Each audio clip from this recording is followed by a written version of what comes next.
अच्छा, मेरे साथ तो ऐसी ऐसी टेंशन हो जाती है। अभी पिछले दिनों मेरे को दिल्ली से मथुरा जाना था, तो मैं दिल्ली से मथुरा जाने के लिए एक ट्रेन में बैठा। अब आप जानते हो सबसे ज्यादा रिश्तेदारी अगर कहीं होती है तो ट्रेन में ही होती है। बहुत सारे आ जाते हैं, बोले भाई साहब कहाँ जा रहे हो। अब मैं जैसे ही ट्रेन में बैठा तो बहुत सारे आ गए मेरे पास, मैं थोड़ा फेमस भी हूं ना। बोलो भाई साहब कहाँ जा रहे हो। अरे मैंने कहा मथुरा जा रहा हूं बांके बिहारी जी के दर्शन करने के लिए। बोला बहुत अच्छे, लेकिन एक दिक्कत होगी। मैंने कहा क्या दिक्कत हो गई। बोला भाई साहब आप गलत ट्रेन में बैठ गए, ये राजधानी एक्सप्रेस है, ये मथुरा में रुकती ही नहीं है, इसका स्टॉप ही नहीं है मथुरा में। तो मैंने कहा कहाँ रुकती है। बोला अब ये सवाई माधोपुर में रुकेगी, अब आपको वहां से दूसरी ट्रेन में बैठ के वापिस आना पड़ेगा। तो इतने में एक दूसरा ज्ञानी आ गया। अरे बोला भाई साहब इनकी बात में मत आओ, अभी क्या है ये ट्रेन नहीं रुकती मथुरा में, लेकिन अभी क्या है मोदी जी ने रेलवे का काम छेड़ रखा है, तो ये ट्रेन मथुरा में नहीं रुकती, लेकिन ये ट्रेन मथुरा में थोड़ी स्लो हो जाती। तो जैसे ही ये ट्रेन मथुरा में थोड़ी स्लो हो तो आप एक काम करना, एक पांव बाहर निकालना और फिर कूदना, और कूदने के बाद थोड़ी स्पीड मेंटेन रखना। तो स्पीड मेंटेन रखोगे तो डर जाओगे, आपके चोट वोट नहीं लगेगी। अब जैसे ही मथुरा का स्टेशन आया तो 10-15 आगे मेरे को उतारने के लिए बोले भाई साहब कूदो। अब मैं कूदा, कूदने के बाद मैंने स्पीड बढ़ाई तो मेरी स्पीड थोड़ी सी ज्यादा फास्ट होगी।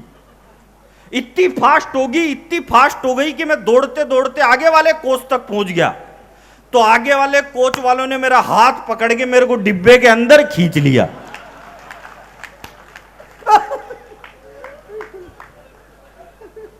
और ये तो कुछ भी नहीं हो, खींच गई हूं और बोले भाई साहब आपकी किस्मत अच्छी है, वरना ये ट्रेन तो मथुरा में रुकती भी नहीं है।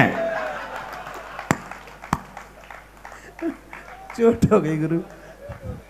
अरे चोट तो तब हुई, एक यहां का बैठा था निवाड़ी का, उसमें जैसे ही मैं दूसरे डिब्बे में चढ़ा उसने मेरा लगेज बाहर फेंक दिया। देखो मैं क्या है भाई साहब, मैं 3 बार वायरल हुआ। अच्छा, हाँ मैं बता देता हूं क्योंकि दूसरे नहीं बताते। पहली बार में वायरल हुआ जब मैंने लाफ्टर चैलेंज में सुनाया था, हिंदुस्तान की प्रख्यात अभिनेत्री है, प्रातः स्मरणीय चारु स्मिता प्रतक्षणम रक्षम ददामी वस्त्रम समर्प्यामी वस्त्र विहारिणी डील उघाड़नी न्यून वस्त्र धारणी आदरणीय मल्लिका शेरावत। हाँ अच्छा सुना था क्या आप? तो आप तो पुराने आदमी हो नहीं। ये धीरू भाई साहब ने सब लाइव देख रखा है। फिर मैं दूसरी बार फिर वायरल हुआ जब मैंने एक कविता लिखी और सब बीजेपी वालों के मोबाइल में थी। हमने रेशम के कच्चे धागे बनाए थे खूनी पंजों को जकड़ने में, हमने 16 साल लगा दिए दाऊद अब्राहम को जिंदा पकड़ने में, इसलिए इन नरभक्षी भेड़ियों की तरफ खूंखार शेरों को आगे बढ़ जाने दो, सीमा के आतंकी अड्डों तक सेना चढ़ जाने दो, जरूरत पड़े तो सेना की कमान नरेंद्र मोदी के हाथों में अटका देना, और 24 घंटे बाद दाऊद अब्राहम जिंदा बच जाए तो बदले में मुझे फांसी पे लटका देना। अरे बात कुछ भी नहीं है, वो तो नहीं लटका फांसी पे, लोग मेरे से कह रहे तू कब लटक जाए। वायरल तो हो गए, लेकिन वायरल तो हो गए। वायरल हुआ ना, मेरे थोड़ी हुआ, मैं हुआ। फिर तीसरी बार मैं कपिल शर्मा के शो में गया तो मैंने ऐसे कह दिया, बोला हम कभी 50% पागल होते हैं। तो बोला कि नहीं तुम तो 100% हो। मैंने कहा 100% तो वो होता है जो हमको बुलाता है।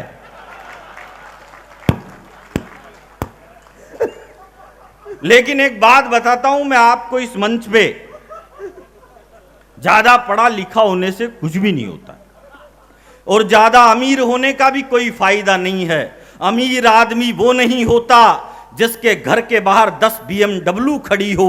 अमीर वो भी नहीं होता जिसके पास 1000 एकड़ की संपत्ति हो।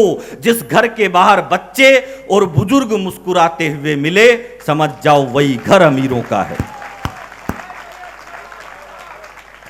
अभी देश में क्या चल रहा, अभी महाराष्ट्र में कह रहे, बोले कि महाराष्ट्र में रहना है तो मराठी बोलनी पड़ेगी। एक मारवाड़ी बच्चे को वहां पर इसलिए पीटा गया कि उसको मराठी नहीं आती थी। एक बिहारी को कूट दिया, बोला मराठी बोलनी ही पड़ेगी। मैं आपको एक बात बताता हूं, निवाड़ी के मंच पर विधायक साहब, एक बार एक जंगल के सारे जानवर इकट्ठा होकर शेर के पास चले गए और शेर से बोले जाके, राजा जी ये जंगल में सियार बहुत हू हू करते हैं, आप एक काम करो इनको जेल में डालो। सुनना नया, बोले सियार बहुत हू हू करते हैं, आप एक काम करो इनको जेल में डालो। तो शेर बोला जी सियार हू नहीं करेगा तो क्या करेगा? बोला भाई साहब नींद डिस्टर्ब होती है, जेल में डालो। तो शेर ने सियारों को जेल में डाल दिया। 4-5 दिन बाद फिर पहुंच गए, बोला भाई साहब इस जंगल में बहुत गधे भी ढेचू ढेचू करते हैं, इनको भी जेल में डालो। हालांकि जंगल में गधे नहीं होते हैं, लेकिन जब विधानसभाओं में हो जाते हैं और दिल्ली की में तो ज्यादा ही बैठे, उन्होंने ऐसे ऐसे घोटाले करे। बोला जंगल में भाई साहब गधे भी ढेचू ढेचू करते हैं, आप एक काम करो इनको भी जेल में डालो। अरे बोला गधा ढेचू ढेचू नहीं करेगा तो क्या करेगा? बोला सर नींद डिस्टर्ब होती है, जेल में डालो। शेर ने गधों को भी जेल में डाल दिया। 4-5 दिन बाद फिर चले गए, बोला भाई साहब ये जंगल में कौवे भी बहुत काऊ काऊ करते हैं, इनको भी जेल में डालो। शेर बोला जी कौवा काऊ काऊ नहीं करेगा तो क्या करेगा? बोला सर नींद डिस्टर्ब होती है, जेल में डालो। अरे बोला कौवा आसमान में उड़ता है, मैं जमीन पे चलता हूं, उसको मैं कैसे पकड़ के ला सकता हूं, उसको कैसे जेल में डाल सकता हूं? तो सारे जानवर इकट्ठा होके बोले राजा जी अगर जेल में नहीं डाल सकते तो इस्तीफा दो। तो शेर ने इस्तीफा दे दिया। अगले दिन फिर कुत्ते को राजा बनाया गया। ध्यान रखना मेरी बात, जिस दिन भी शेर इस्तीफा देगा कोई ना कोई कुत्ता ही राज करेगा। शेर ने इस्तीफा दे दिया, कुत्ते को राजा बनाया गया। कुत्ता जैसे ही राजा बनाया तो उसने जाते ही घोषणा कर दी, दाढ़ी वाले भाई साहब तुम भी राजा बनने जा रहे हो क्या? कुत्ता जैसे ही राजा बना तो उसने घोषणा कर दी आज से न जंगल में कोई ढेचू ढेचू करेगा, ना आज से जंगल में कोई हू हू करेगा, ना आज से कोई जंगल में काऊ काऊ करेगा। जिसको भी जंगल में रहना है केवल भों भों करनी पड़ेगी और कोई भी भाषा इस जंगल में नहीं चलेगी। तो जानवर बोले जी हम भोबो कैसे कर सकते हैं? तो राजा बोला, कुत्ता जो राजा बन गया था, बोलो नहीं कर सकते हो तो जाओ जंगल छोड़ के दूसरे जंगल में जाओ। सारे जानवर दूसरे जंगल में शिफ्ट हो गए। अब कुत्ता अकेला ही भोबो करता, अकेला ही भोबो सुनता, अकेला ही भोबो करता, अकेला ही भोबो सुनता। इसलिए कहता हूं भाई साहब जिसको भोबो करनी आती है उसको भोबो करने दीजिए, जिसको ढेचू ढेचू आता है उसको ढेचू ढेचू करने दीजिए, जिसको मराठी आती है उसको मराठी बोलने दीजिए, जिसको बिहारी आती है उसको बिहारी बोलने दीजिए। क्योंकि भाषा कभी भी विवाद का विषय नहीं होती, भाषा हमेशा संवाद का विषय होती है।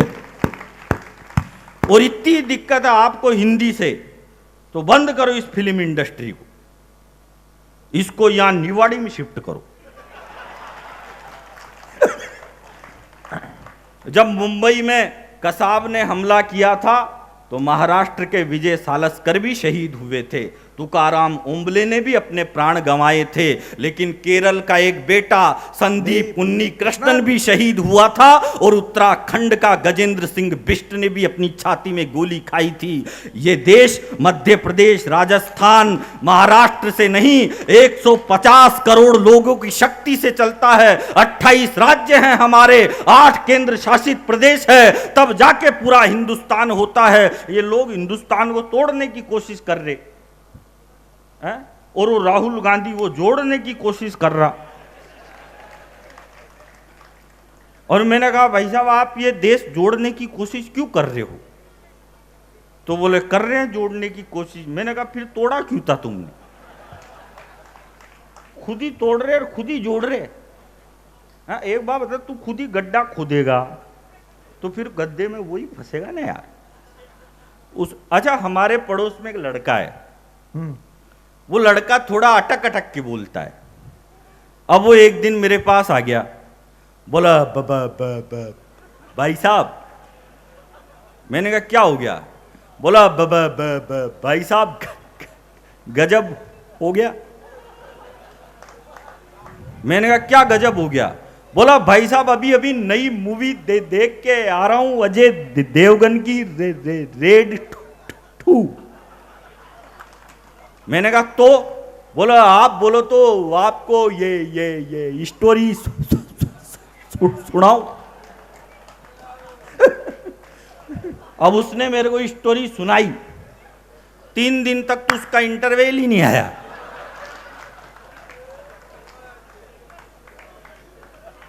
है? अच्छा, एक दिन वो एक दुकान पे चल गया। उसने दुकानदार से जाके कहा, बोला भाई साहब कोई काम धंधा हो तो बताओ। दुकानदार ने उससे कहा, यार एक काम करिए, 10 महाभारत है, जा इनको बेच के आ। वो गया और 5 मिनट में 10 महाभारत बेच के आ गया। फिर बोला भाई साहब ये कम कम क्यों दे रहे हो, थोड़ी ग्रोथ बढ़ाओ। दुकानदार ने उसको 20 महाभारत दी, फिर आधे घंटे में बेच के आ गया। फिर बोला भाई साहब ये इतनी कम से मेरा पड़ता नहीं आ रहा, आप तो एक काम करो, एक बार में ही थोड़ी ज्यादा दो। तो दुकानदार ने उसको अब की बार 500 महाभारत दी। फिर वो 2 घंटे में फिर बेच के आ गया। तो दुकानदार का दिमाग खराब हो गया, बोले 500 महाभारत बेचने में आदमी को पूरी जिंदगी लग जाती है, तू जाता है घंटे 2 घंटे में कैसे बेच के आता है? तो बोला भाई साहब इसमें करना क्या है, घर घर जाता हूं, दरवाजा खटखटाता हूं और कहता हूं कि खरीद रहे हो कि पढ़ के सुनाऊं।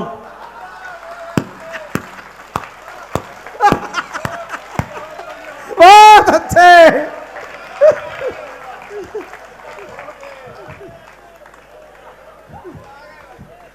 एक दिन फिर आ गया मेरे पास, बोला भाई साहब मैंने छोड़ दी महाभारत रामायण कुरान सब बेचना बंद। मैंने कहा अब क्या करेगा तू? बोला भाई साहब अब तो मेरी नई नौकरी लग गई। मैंने कहा नई नौकरी किस में लग गई तेरी? बोला भाई साहब नई नौकरी मेरी रेलवे में लग गई। मैंने कहा रेलवे में किस चीज की नौकरी लग गई रे तेरी? बोला भाई साहब रेलवे में मेरी ये अनाउंसमेंट करने की नौकरी लग गई।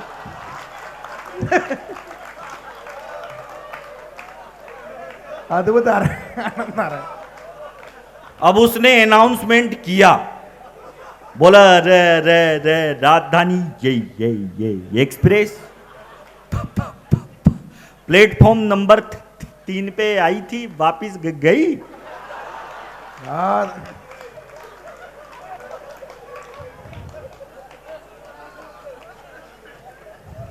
थोड़े दिन बाद उसने अपने 20 दोस्तों के साथ एक ऑफिस खोला जिसमें लिफ्ट नहीं थी।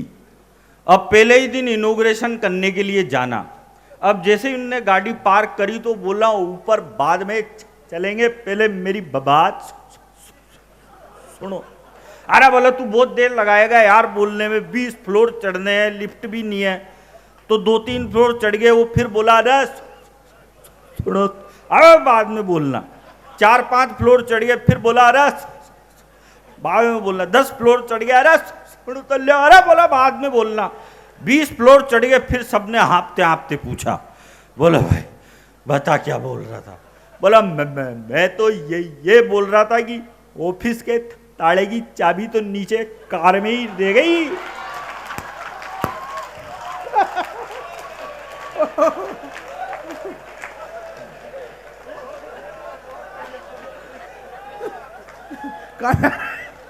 ऑफिस की चाबी लेने जा रहा है भाई ज्यादा क्या है कि भरोसा नहीं करना चाहिए। दिल्ली में एक नेताजी ने कहा, बोला दिल्ली में एक गरीब आदमी 5 रुपए में पेट भर के खाना खा सकता है। यह बात सुन के फिर मैं दिल्ली गया। भाई साहब 20 रुपए तो निजामुद्दीन स्टेशन पे मेरे पेट खाली करने के लग गए।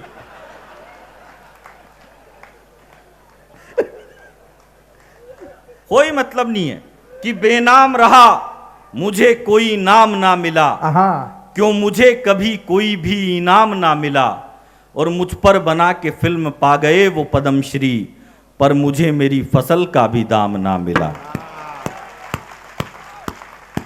और किसको मिलता है पद्मश्री? 2 ठुमके लगाते ही विद्या बालन को पद्मश्री का पुरस्कार मिल जाता है। वो करीना कपूर जो कहती है कि मूर्ख है हिंदुस्तान की औरतें, जो करवा चौथ का व्रत रखती है, उसको पद्मश्री का पुरस्कार मिलता है। लेकिन माफ करना, ये करीना कपूर, ये विद्या बालन, ये प्रियंका चोपड़ा, ये आलिया भट्ट, ये हमारी नायिका नहीं है। हमारी नायिका अगर कोई है तो वो झांसी की रानी है, जो अपने दूध पीते बच्चे को कमर पर बांधकर युद्ध के मैदान में उतर जाती है। और ये विमल बेचने वाला अजय देवगन भी हमारा हीरो नहीं है। भाई ये देश के 3 हीरो तो गुटखा बेच रहे।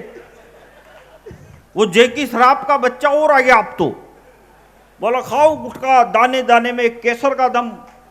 केसर का तो नहीं है, पर कैंसर का दम। अब भाई वो गुटखा बेच रहे जिनके बुर्ज खलीफा में फ्लैट है। भाई ये हेमंत पांडे बेच ले तो समझ में भी आता है कि नहीं भाई, रोज रात को रो फिर के कवि सम्मेलन से पैसे कमावे तो बेच लो। वो गुटखा बेच रहे जिनके पैसे की कोई कमी नहीं है, यश की कोई कमी नहीं है, जिसको भगवान ने खूब दिया है। तो अपने स्वार्थ के लिए गुटखा बेचने वाले हमारे हीरो नहीं हो सकते। हमारा हीरो अगर कोई है तो या तो खेत में खड़ा हुआ किसान है या फिर सीमा पर डटा हुआ जवान है। जिंदाबाद सुरेश अलवेला भैया, वाह वाह वाह वाह वाह वाह। तो एक कविता में हिंदुस्तान के जवानों पे आपको सुनाना चाहता हूं। स्वागत है भैया, जिंदाबाद। कि उसका भी मन करता है बच्चों को घोड़ा बनकर पीठ पर घुमाने का। लड़के टेटू पर टेटू गुदवा रहे हैं। ये जा रहा गुदवाने, इधर आ रहा है, वो जा रहा। वो तो पैदा ही गलत हो गया। नहीं नहीं भाई, जाने दो। दुनिया में जो भी पैदा हुआ है ना, वो कोई ना कोई काम करने के लिए पैदा हुआ है। जैसे राहुल गांधी पैदा हुए हैं तो तुम बीजेपी वालों को जिताने के लिए पैदा हुए हैं। लड़के टेटू पर टेटू गुदवा रहे हैं, लड़कियां झुमके पर झुमके लगा रही है। और ये भाई साहब जा रहे हैं, जाओ। लड़के टेटू पर टेटू गुदवा रहे हैं, लड़कियां झुमके पर झुमके लगा रही है। और जिनको झांसी की तलवार उठानी थी वो रील्स पर ठुमके लगा रही है। होली पर पानी मत बहाओ, दिवाली पर पटाखे मत चलाओ। वो इजराइल इतना सा देश है, इतना सा तासा नहीं है, थोड़ा ज्यादा बड़ा है, पर यूं छोटा सा है। हाँ। वो इजराइल रोज एटम बम फोड़ रहा है और ये हमको दिल्ली में सूतड़ी बम नहीं फोड़ने दे रहे। ये क्या है, एक बार एक बस में 5000 नेता बैठ के जा रहे थे। 5000 एक बस में? ज्यादा हो गया। हाँ। आप बोलो मैं 4990 को अभी नीचे उतार दूं, लेकिन मैं ज्यादा, मेरे से ऐसे गड़बड़ हो जाती है। जैसे अभी तुम संचालन कर रहे हो प्रोग्राम का, तो कभी कभी ऐसे मेरे को भी दे देते हैं संचालन। तो एक बहुत बड़ा कवि था, कविता जी आपसे भी बड़ा, आप जिसकी टीम में हो उससे भी बड़ा।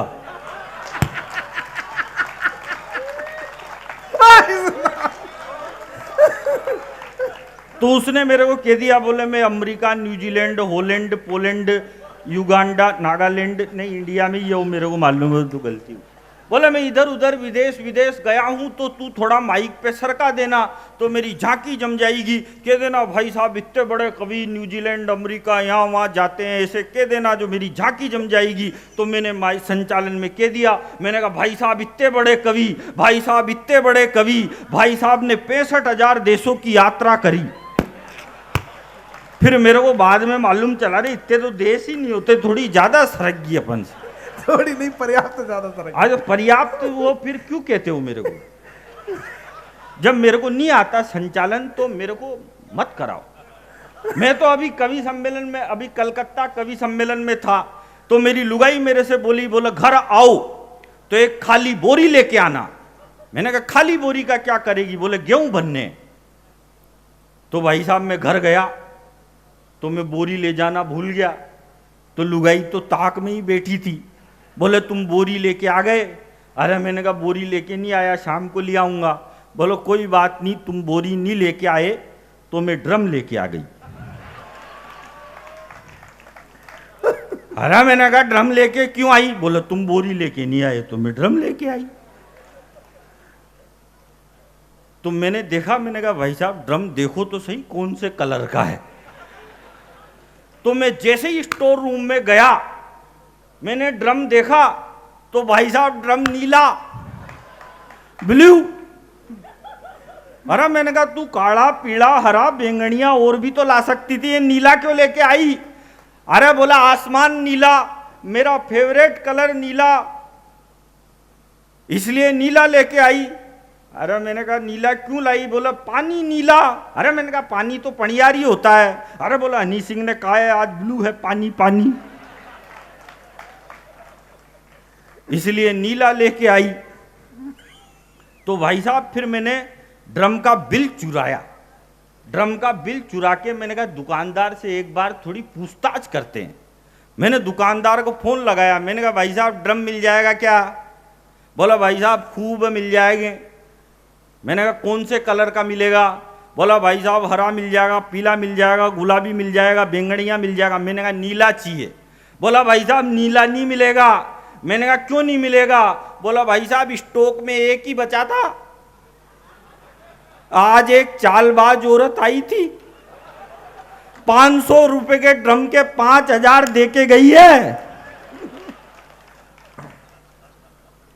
तो फालतू लुगाई से कौन मुंह लगे? कोरोना काल में तो एक दिन मेरी लुगाई मेरे लिए खाना बना के लाई। अब वो जैसे ही खाना लेके आई तो मैंने पेलाई घास खाया और पेलाई घास खाते ही कह दिया, मैंने कहा तेने कौन सी सब्जी बनाई है, इसमें तो स्वाद ही नहीं आ रहा। ये कौन सी चटनी बनाई है, इसमें तो स्वाद ही नहीं आ रहा। तो मेरी लुगाई ने कोविड की मेडिकल टीम को फोन कर दिया और फोन करके बोली कि मेरे हस्बैंड की जुबान का स्वाद गायब हो चुका है।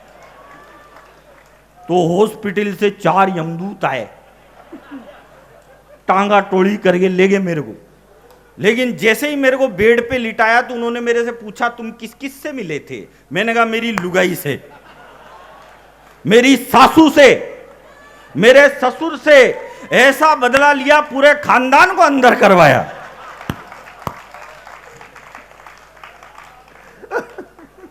होली पर पानी मत बहाओ, दिवाली पर पटाखे मत चलाओ और खुद की पार्टियों में कोकीन छन रही है। लड़के शाहरुख की अदाओं पर मचल रहे हैं, लड़कियां दीपिका पादुकोण बन रही है। अरे बनना था तो सावित्री बनती, जो अपने मृत पति को जीवित कराने के लिए यमराज के समक्ष अड़ी रही और 14 साल के वनवास के बाद भी उर्मिला लक्ष्मण के लिए पानी का गिलास लेकर खड़ी रही।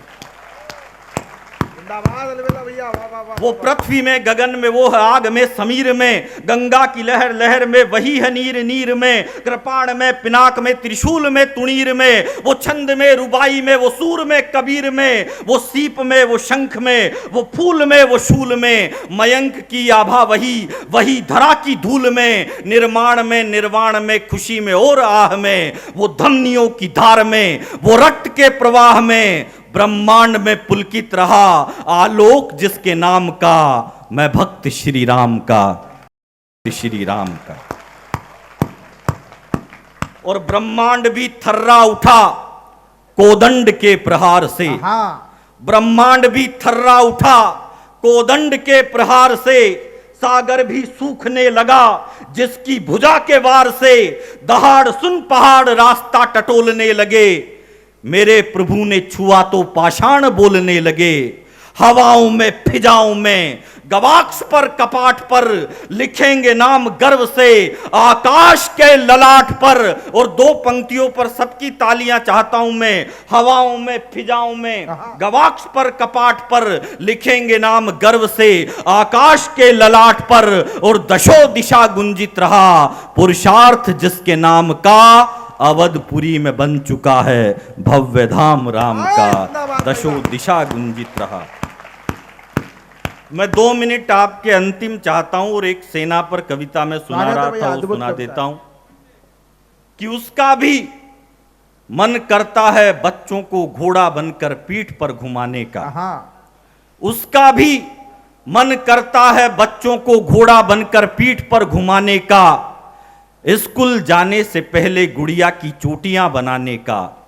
मगर घर से निकल जाता है कर्तव्य का बीड़ा साथ में लेकर, पिता को दवाई कौन देगा ये पीड़ा साथ में लेकर। उसका कद हिमालय से भी बड़ा होता है जो देश की रक्षा के लिए सरहद पर खड़ा होता है। उसका कद हिमालय से भी बड़ा होता है जो देश की रक्षा के लिए सरहद पर खड़ा होता है। वो ठंडी बर्फ में भी मुस्कुराता है आसमान नोड़कर, वो तपती रेत में भी सो जाता है घुटनों को मोड़कर। वो सालों तक अपने आंगन के दर्शन नहीं करता, वो रूखी सूखी खा लेता है मगर कभी जंतर मंतर पर प्रदर्शन नहीं करता। एक दिन सैनिक की बेटी अपने पिताजी को फोन करती है और कहती है कि पापा जल्दी घर लौट आओ, पापा जल्दी घर लौटना, मैं आपके बालों में कंघा घुमाना चाहती हूं।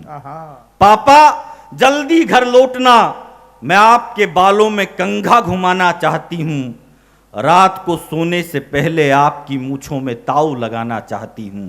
छुट्टियों में नानी के घर जाऊंगी ना तो एक संदूक लेकर आना, छुट्टियों में नानी के घर जाऊंगी तो एक संदूक लेकर आना। और कविता जी ने बेटियों पर कविता सुनाई थी, मैं आपको समर्पित करता हूं कि छुट्टियों में नानी के घर जाऊंगी ना तो एक संदूक लेकर आना। और मैं भी सैनिक बनना चाहती हूं, मेरे लिए भी एक बंदूक लेकर आना। मगर जैसा जाता है सैनिक वैसा घर नहीं आता, मगर जैसा जाता है सैनिक वैसा घर नहीं आता। धड़ तो आता है वापस उसका मगर सर नहीं आता। जैसा जाता है सैनिक वैसा घर नहीं आता, धड़ तो आता है वापस उसका मगर सर नहीं आता। तो बच्ची अपनी दादी से पूछती है कि दादी मेरे पिताजी ने ऐसा क्या अपराध कर दिया कि मैं ना उनकी मूंछों में ताव लगा सकती हूँ, ना अंतिम समय में उनका चेहरा चूम सकती हूँ, ऐसा क्या अपराध किया उन्होंने। तो दादी अपनी छोटी सी पोती को उत्तर देती है। यह उत्तर मेरी कविता की अंतिम पंक्तियां है। दादी कहती है अपनी पोती से कि मैं नहीं, मेरा विश्वास कहता है, मैं नहीं, मेरा विश्वास कहता है, गोरा बादल और कल्लाजी का इतिहास कहता है।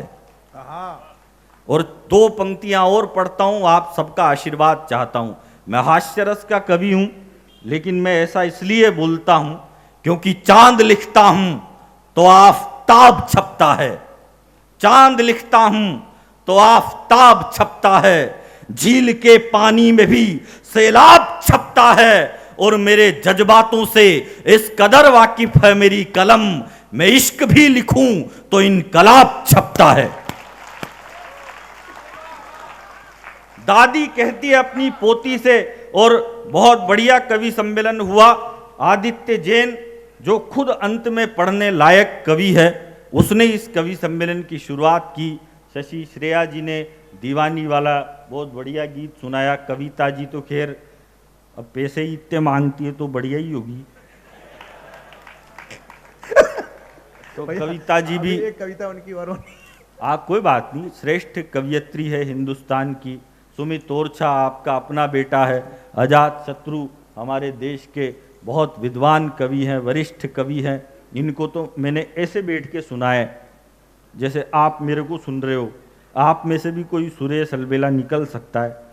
हेमंत पांडे लाफ्टर के महारथी हैं, और अभिराम पाठक भी आपके बुंदेलखंड के वो कवि हैं जिन्होंने बुंदेलखंड की पताका हिंदुस्तान भर में फहराई है।